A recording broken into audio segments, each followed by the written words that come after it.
"Officer, do you understand what you just did?"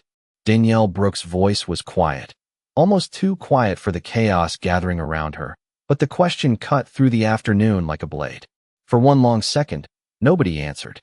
Not Officer Ethan Caldwell. Not the two officers standing behind him. Not the strangers on the sidewalk who had stopped to watch beside their phones and coffee cups. All eyes were fixed on the black Rolls-Royce parked at the curb, its polished finish catching the late afternoon sun, and on the fresh damage now visible along its side. Caldwell barely looked concerned.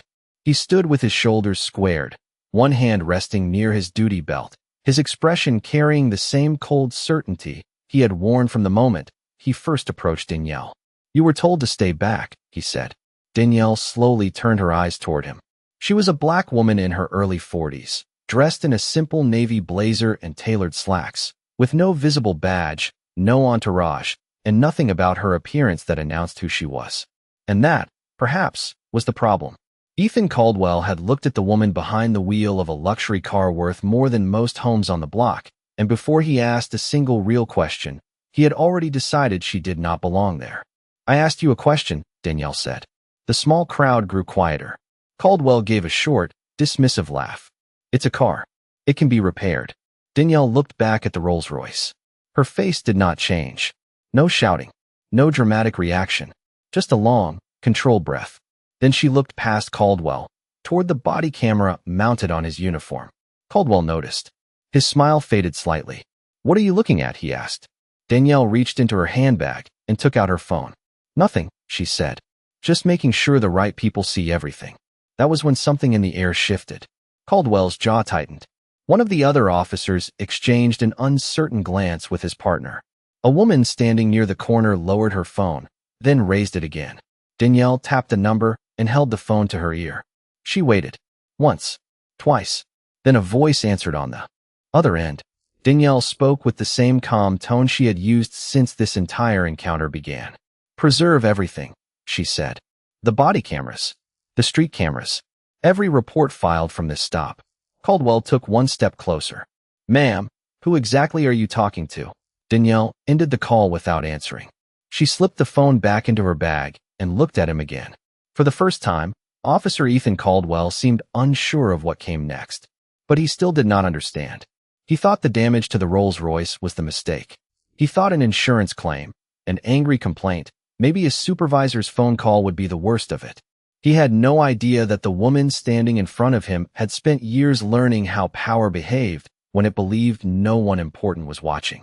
He had no idea that before the sun went down, his name, his body camera, and every word he had spoken that afternoon would matter far more than the damage to a luxury car.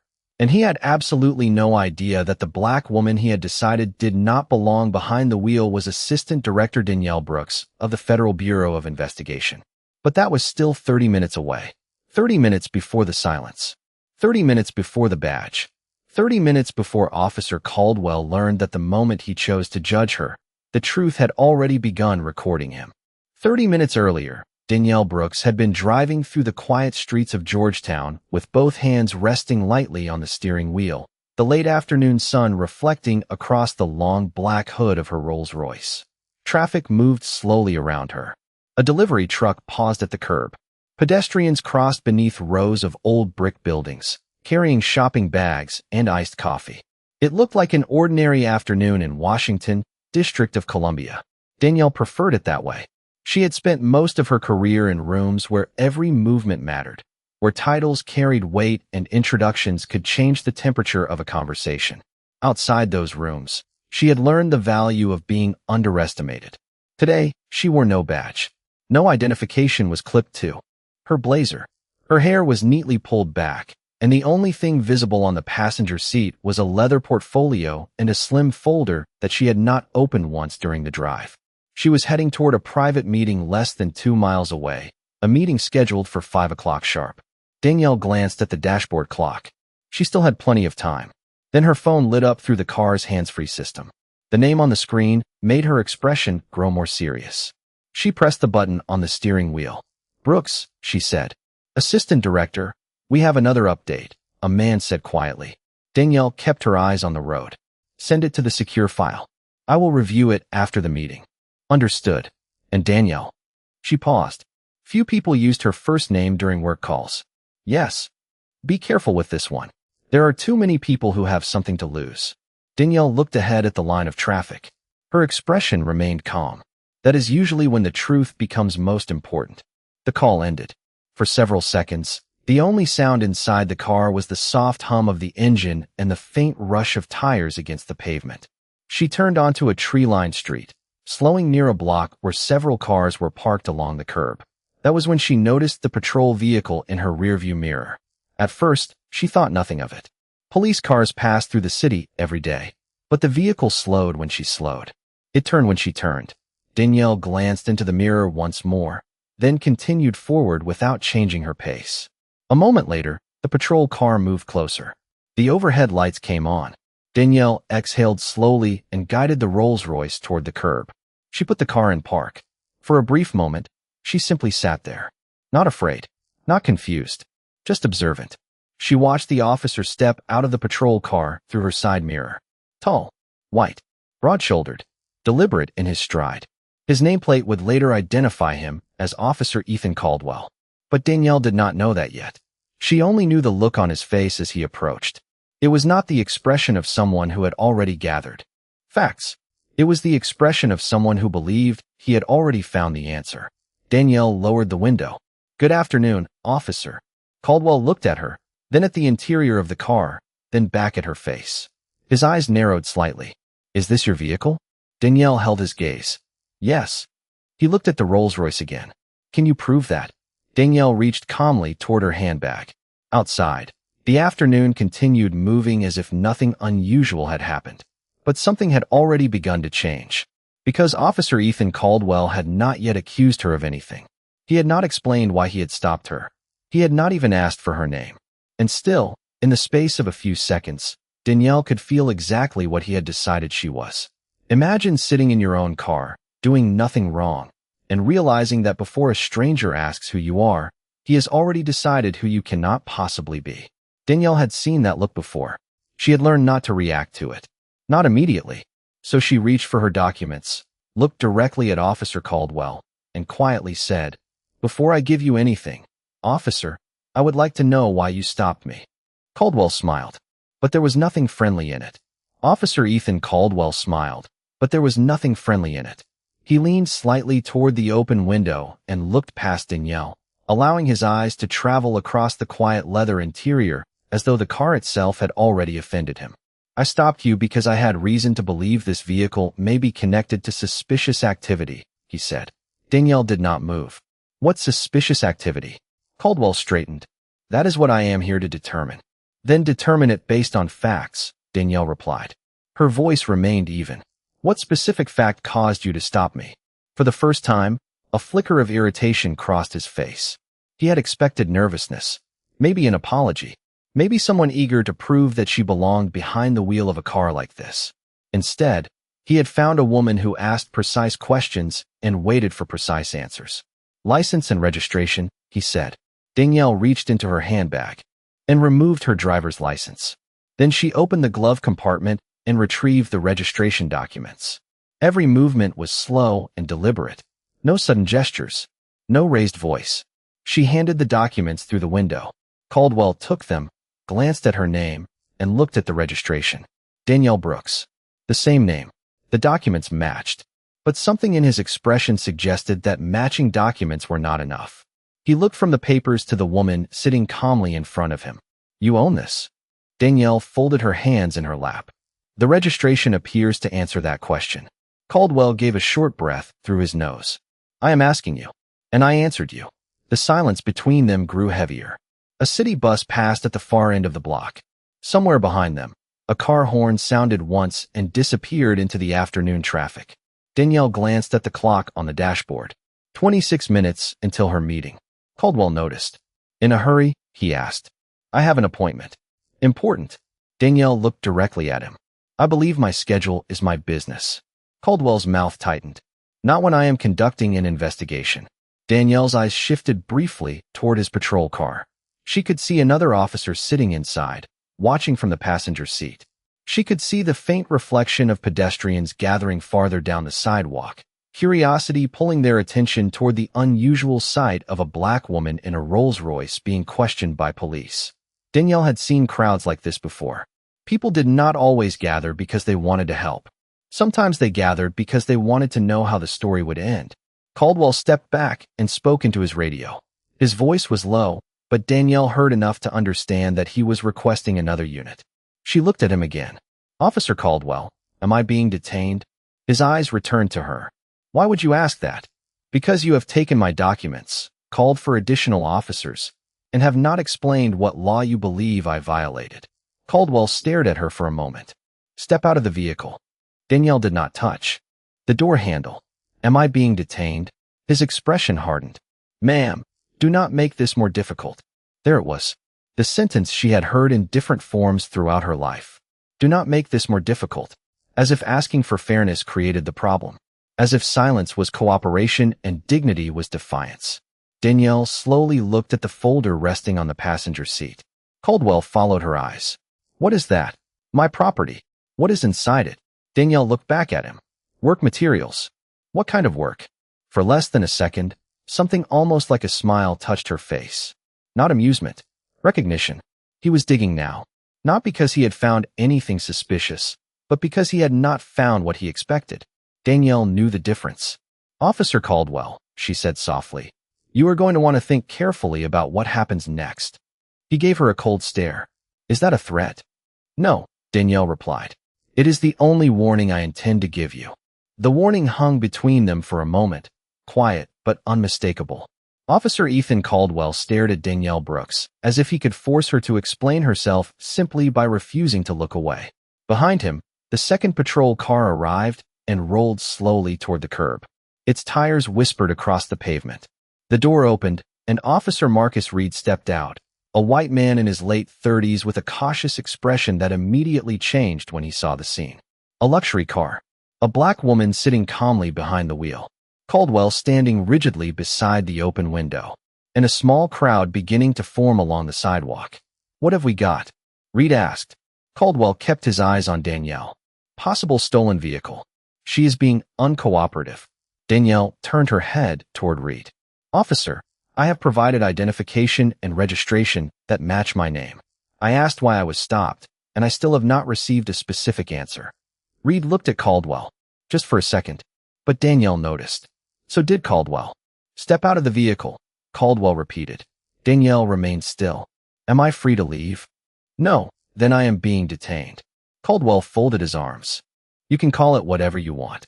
"No," Danielle said quietly. "The law calls it something." A few people in the crowd shifted closer. Phones were raised.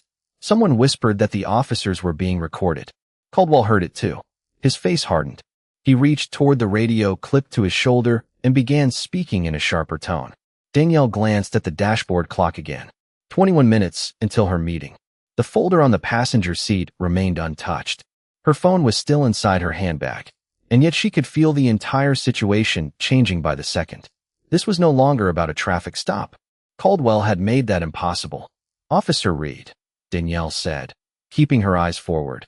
"I would like you to note that Officer Caldwell has described me as uncooperative after I provided my identification, registration, and asked for the reason I was stopped."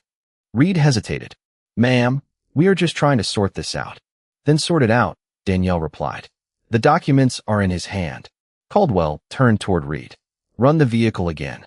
Reed took the information, but his eyes stayed on the papers longer than necessary. "It already came back clean," he said. Caldwell's head snapped toward him. "Run it again." "I did." Reed lowered his voice. "Registration is valid. No theft report. No warrant connected to the vehicle." The sidewalk fell strangely quiet. Danielle did not smile. She did not celebrate. She simply sat there, her hands folded neatly in her lap. Caldwell looked at the Rolls-Royce, then back at her, as if the facts themselves had somehow become suspicious. "Open the trunk," he said. Danielle slowly turned toward him. "Do you have legal grounds to search my vehicle?" "I am asking you to cooperate." "You have used that word several times," Danielle said. "But cooperation does not mean surrendering every right I have because you are unhappy with the answers you received." Caldwell took a step back, his gaze moving toward the front of the car. His eyes settled on the small dash camera mounted inside the windshield. Then he noticed something else. A city traffic camera stood on the corner above them, facing the exact stretch of curb where the Rolls-Royce was parked. Danielle saw him looking at it. She followed his gaze. Then she looked back at him. "Officer Caldwell," she said, "I would strongly suggest that from this moment forward, you follow procedure exactly." His expression darkened. "Are you giving me orders now?" Danielle opened the driver's door slowly and stepped out only after making sure both officers could see her hands.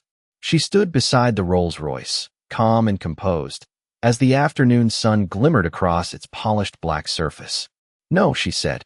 "I am giving you an opportunity." Caldwell stared at her. He had no idea what she meant. And the truth was, neither did anyone watching. Not yet. But as the crowd grew, as the cameras continued recording, and as the city clock moved closer to 5 o'clock, one thing became impossible to ignore. Officer Ethan Caldwell had been searching for a reason to prove Danielle did not belong. And every answer he found was proving the exact opposite. Officer Ethan Caldwell had been searching for a reason to prove Danielle did not belong. And every answer he found was proving the exact opposite. That should have ended the encounter. The registration was valid. The vehicle had not been reported stolen. Danielle had identified herself. She had answered every lawful question placed before her. But Caldwell did not step aside. Instead, he looked at the Rolls-Royce with growing frustration, as though the car itself had become a challenge to his authority. "Move away from the vehicle," he said. Danielle turned slowly. "Why?" "Because I said so." "That is not a reason." The words were calm, almost gentle, but the effect was immediate. Caldwell's face tightened. Around them, the crowd grew larger. A man in a business suit stopped near the corner. Two college students stood beside a parking meter, both holding their phones at chest level. An older woman carrying a grocery bag watched from several yards away, her eyes moving from Danielle to the officers and back again. No one said much. The silence had become its own kind of witness. Officer Reed stepped closer to Caldwell. "Ethan," he said quietly, "maybe we should call a supervisor." Caldwell did not look at him. "I have this under control." Danielle heard that. She glanced toward Reed. "Officer, before anything else happens, I want the record to show that I am requesting a supervisor." Caldwell finally turned toward her. "You do not get to run this scene." Danielle looked at him without anger. "I am not trying to." Her gaze shifted toward the body camera on his chest. "That is why I want everything documented." For a moment, Caldwell said nothing. Then he moved toward the front of the Rolls-Royce. Danielle watched carefully. "What are you doing?" "Inspecting the vehicle." "You already ran the registration." "I said I am inspecting it." He walked along the side of the car, his eyes moving over the windows, the tires, and the polished body. Danielle stayed where she was. Reed remained a few feet away, increasingly uncomfortable. "Officer Caldwell," Danielle said, "I do not consent to any search or damage to my property." Caldwell stopped and looked back at her. "You keep using words like consent and procedure. What exactly is your job?" Danielle held his gaze. "I already told you that my work is private. Convenient." "No," she replied. "Protected." The word seemed to bother him more than it should have. Caldwell turned away and called toward his patrol vehicle. Another officer brought over a piece of equipment intended to assist with moving a car if necessary. Danielle's expression changed for the first time. Not fear, not panic, concern. "Officer Reed," she said, "is my vehicle legally being impounded?" Reed looked toward Caldwell. "Ethan." Caldwell ignored him. "You have no legal basis to move it," Danielle continued. "The vehicle is registered, insured, and legally parked." Caldwell gave a dismissive wave. "We are determining that." "You already did." The next few seconds seemed to slow. Danielle took one measured step forward. "Please stop." Caldwell did not. "Officer Caldwell, I am formally telling you not to proceed." Still, he continued. A faint metallic scrape broke the quiet. It was brief, but everyone heard it. Danielle closed her eyes for half a second. When she opened them, she looked toward the fresh damage along the side of the car. Nobody moved. The late afternoon sunlight reflected across the black paint, making the new mark impossible to miss. Caldwell stared at it too. For the first time, his confidence faltered. Reed exhaled slowly. Someone in the crowd whispered, "Oh no." Danielle did not raise her voice. She did not point. She did not demand an apology. She simply took out her phone and looked at the time. 14 minutes until 5 o'clock. Then she placed the phone against her ear. "Preserve everything," she said when the call connected. Her eyes never left Caldwell. The body cameras, the street cameras, every radio transmission, every report connected to this stop. Caldwell stepped closer. "Who are you calling?"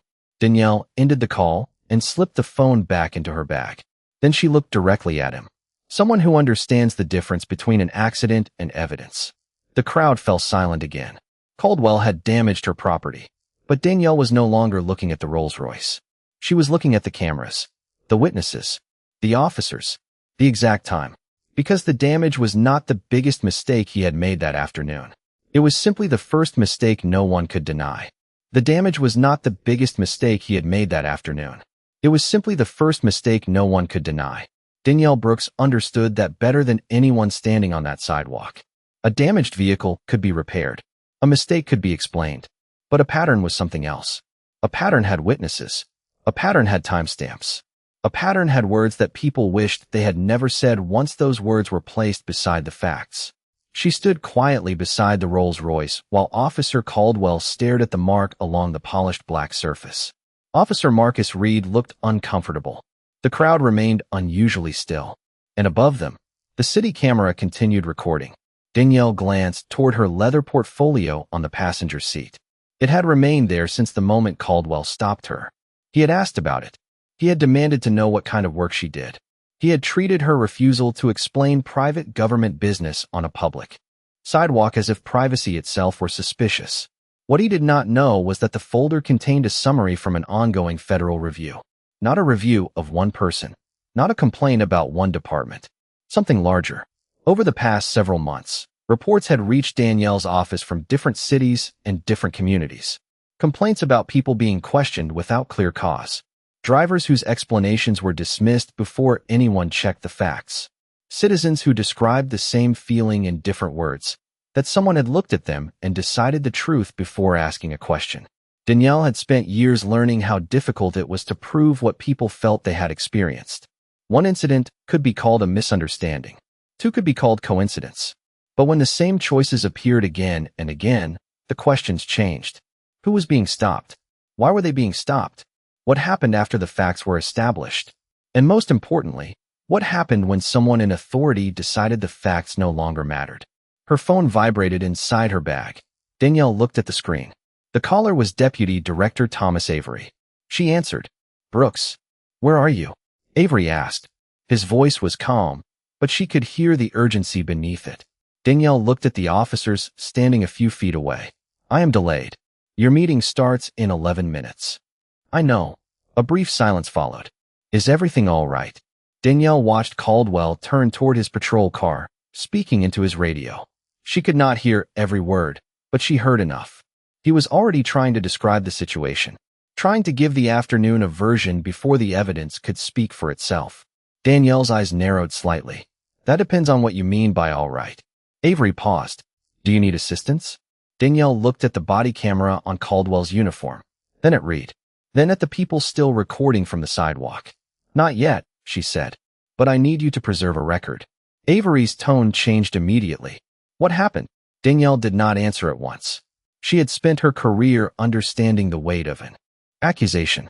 She did not rush to conclusions. She did not fill silence with anger.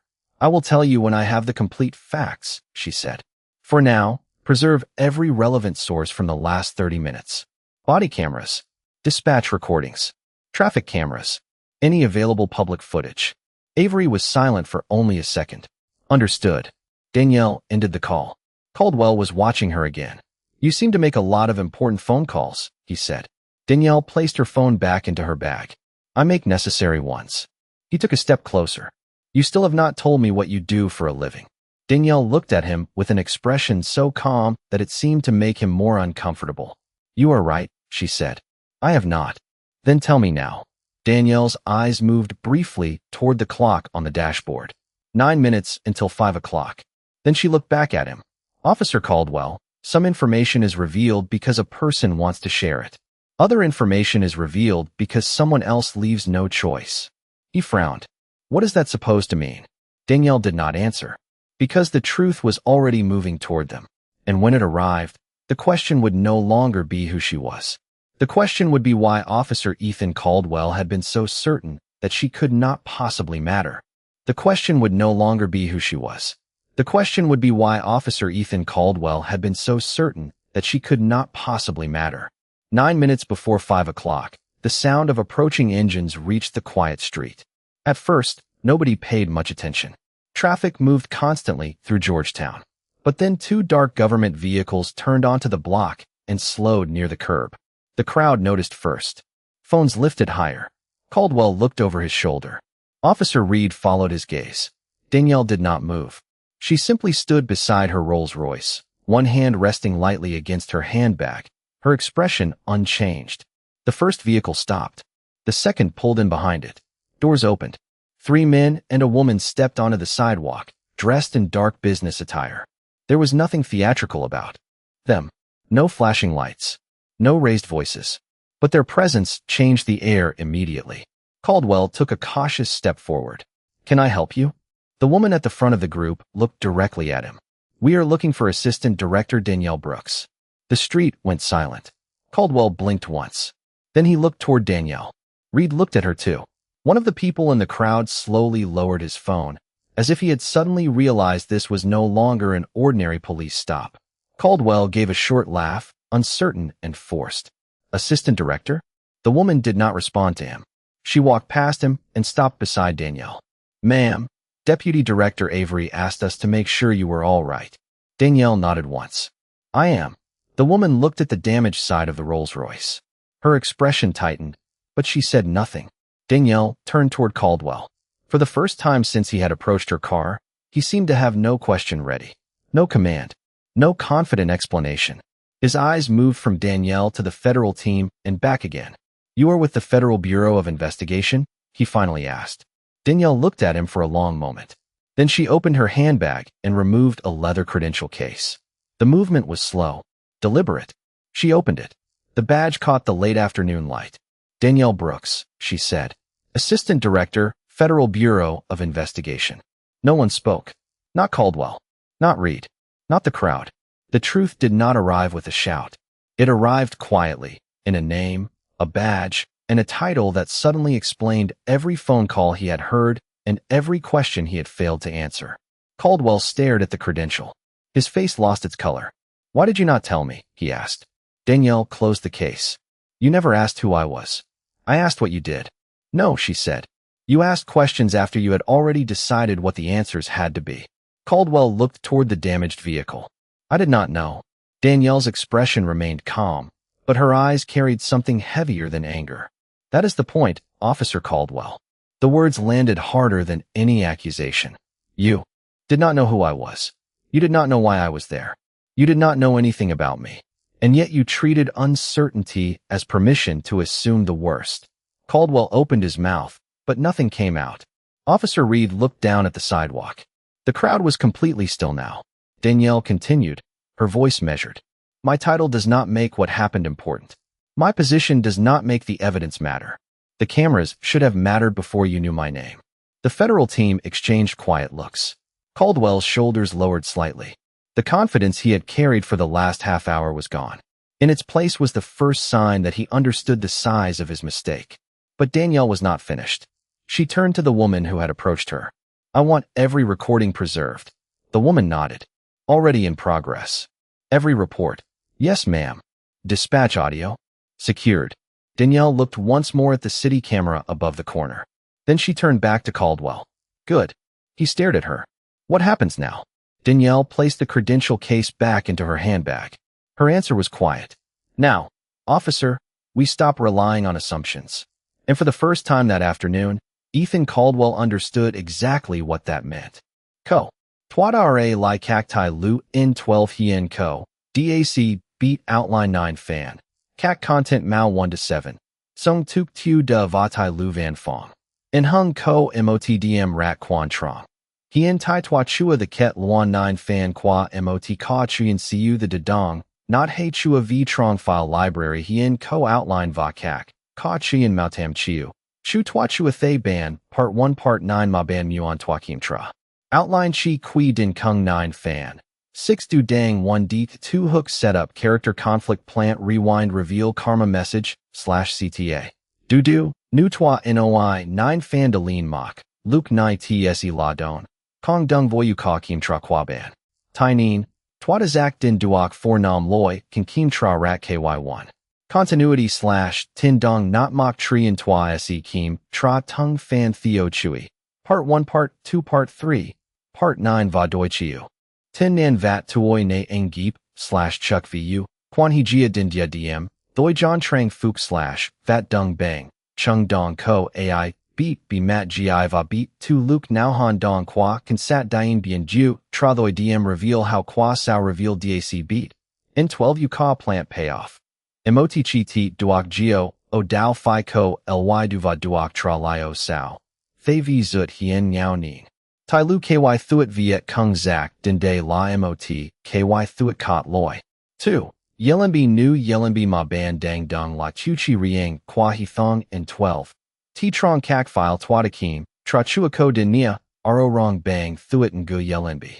Vive twa kong muon tu bia din nia, yelenbi roy dan dao, dat, /kong dat. Twa ko the kim tra no trong ban 9 fan qua ban theo dung, checklist ma ban, dang, suit dung nu ban gue fan, noi dung du. 3. Han dong fi tuk t, /logic fap, ly quada de la dm twa thay can dac beat, kan jiak kai viet theo style doi Thursday. Vidu kak mao tam chiu ko and hung premise rat cuc don nu. Kan sat tan song nuoi nai trong courtroom. Nuoi by bat roy lap tuc reveal chuck vu rat chow. Nenvat dung gwin luke lean bang / quan doi de su lymot officer. Mot su kien ka nand in hanchong dan toi vik, ca, he thong sup du. Kak motif nai fu hop void justice fantasy. In hung nu duang gwin 11 veo mot ka, chien moi ti de mat, tin thuyet fuk. Outline in 12 kung chu yze dung karma. Thong qua evidence. Investigation va institutional consequences chu kong chi bang, tra dua truck teep. Twiase dac beat, dan dao and hung loi kio. Officer 2 y lam vik, vut qua tam gwin kong ai, kan theep, du ko hong chuk, nin chung, nan vat reveal badge moi nuoi lap tuc ne len officer by bat nai. De la kio power fantasy. In hung chua chuk la realistic American procedural storytelling. Tot han la. Incident witnesses / video complaint / investigation evidence suspension / charges / hearing consequence nu ve van rat, karma, in hung dang tin han. 4. American English / grammar chua, nun lay transcript mao lam chuan go. Fap. Kak content mao hien tai ko rat nu loi tiang on ro wrong. Vi du trong mao dang for ko and hung don nu. Lucas Harrow a racist cop arrests. Va rat nu loi capitalization, punctuation, article, word choice, tense va sentence structure. Mao dang 5 kung ko and hung ka nu. I work here I shut up. Va kak loi punctuation / grammar tuong tu. Noi catch kok. Style qua doi Thursday is not equal to English chuan mai. Tai Lu Van Fong Qua, in 12 rat, Tato map pacing, emotional triggers, long / short sentence contrast, cinematic detail va plant / payoff, in hung fan English, can duok non cap riang. Q chuan twa se dung cho ban 9 fan, twa se kong chi sua grammar, ma kim tra theo chuan. American native storytelling English gom. Grammar, tense, consistency, article usage, prepositions, natural dialogue, American vocabulary, police / legal terminology, sentence rhythm, pronoun clarity, natural idioms, avoiding translated Vietnamese style English, avoiding repetitive AI phrasing, dialogue that sounds spoken by Americans, narration that sounds like a US YouTube storyteller, toi, de zut, cham ban 9 fan. Theo Bang Nai Hang Muc Kim Tra Story Continuity Part 1 to 9 Ko Noi Now Kong Character Continuity Kong Doi 10 / Toy / Nay / Tin Catch Timeline Doi John Kong Mouth Wan Location Jia DM Kong Nai Vo Ly Cause Effect Moi Han Dong Tao How Qua Hop Ly Plant Payoff Chi Teat Geo Truok Duok Tra Sao Yelenbi Kim Tra Theo Framework Qua Ban Action Logic Han Dong Ko Tuk Te Kong Police Procedure Officer Ko Han Dong Dung Logic Kong Legal Procedure Arrest / Court / Investigation Ko Hop Ly Kong Reveal Hidden Identity Ko Duok Chuan by 2 Truok Kong Karma How Qua Din Bang Evidence / Process Kong Deus Ex Machina, Emotional Arc Cam Suck Tang, Dung Tung Fan American English Grammar, plus Naturalness YouTube Safe Kong, Qua Graphic, / Gratuitous Violence, Ending Karma Line, / Justice Echo Co Payoff Ka Chuyen Ket Luan Hien, Tai Kung, in 12-9 Fan. Dat V Ka Truck. Fong Catch Cinematic / Retention. Dat Ve Din Hong. Logic Han Dong. Kan Kim Tra Tung Story Cu The, Kong Nun Mak Din Theo Transcript Doi Thursday. American English. Kak Mao Hien Tai Chua, Dat Chuan Native Level, Nu Dung Nguyen Van. Yelenbi. Chua Ko Din Nia Du Ro Trong Tai Lu Tua Dang. Thain and Chua the Zak, and Dat, / Chua Dat. Ban He Gue / Upload Dung Ban 9 Fan Qua Ka Chuyen Dang Lam. Part 1 Part 9. Kai Ko Ban Du, Tua Ko the Audit Tung Fan Mot. Chi Ra Chin Zak Ka Now Mao Thuan Voi Fan Truoc / Sao. Han Dong Now Phi Tuk Te. Cho Now Thu Yelenbi. Baka Tiang On Now Can Sua De Nuoi My Dot Kong Thay, AI English. The black FBI agent walked into the courtroom expecting nothing more than a routine appearance, but the racist police officer had already decided that she did not belong there. His contempt quickly turned into public humiliation as he questioned her authority, mocked her presence, and treated her with the kind of arrogance that comes from believing a badge places someone above accountability. What he did not know was that every word, every gesture, and every abuse of authority was being observed, documented, and preserved as evidence. The woman he dismissed as powerless was quietly building a case that could expose far more than one officer's prejudice. This gripping story delivers the emotional tension, hidden identity reveal, courtroom drama, and justice reversal that viewers who enjoy racist stories come to expect, while keeping the focus on dignity, truth, accountability, and the consequences of abusing power. As the racist police officer grows more confident, the black FBI agent remains calm, allowing the evidence to speak louder than anger. The atmosphere changes when witnesses begin to recognize inconsistencies in his story, surveillance footage reveals what really happened, and the carefully hidden truth starts moving toward the surface. For viewers drawn to racist stories, this is a powerful tale of patience against intimidation, professionalism against prejudice, and truth against a system that believes silence means weakness. The deeper the investigation goes, the clearer it becomes that the confrontation was never simply about one insult or one abuse of authority. It was about whether a person wearing a badge could continue using that badge to humiliate others without consequences. The black FBI agent never needs revenge to prove her strength, because the evidence already carries the weight of justice, and when her true role is finally revealed, the racist police officer realizes that the woman he tried to intimidate was connected to an investigation far more serious than he could have imagined. The courtroom falls silent as the balance of power shifts, not through violence, but through verified facts, testimony, recorded evidence, and lawful accountability. That moment captures the heart of racist stories, where the person treated as insignificant becomes the one whose courage and truth force powerful people to answer for their actions. The story also explores why dignity matters when facing discrimination, showing that remaining composed does not mean accepting injustice, and that speaking with purpose can be more powerful than responding with rage. For anyone searching for racist stories centered on racial injustice, police misconduct, hidden authority, courtroom tension, and satisfying consequences, this emotional drama delivers a cinematic journey from humiliation to accountability. The final reckoning does not erase what happened, but it proves that abuse of power can be exposed when people refuse to look away. The racist police officer is finally forced to confront the consequences of his choices, while the black FBI agent stands as a reminder that authority without integrity is not justice. In the end, racist stories are most powerful when the victory belongs not to revenge, but to truth, dignity, and accountability. And when the badge is finally stripped of its false power, the truth remains standing. The lesson echoes long after the courtroom empties. He believed the badge gave him the right to judge her, but she carried the evidence that would make the system judge him.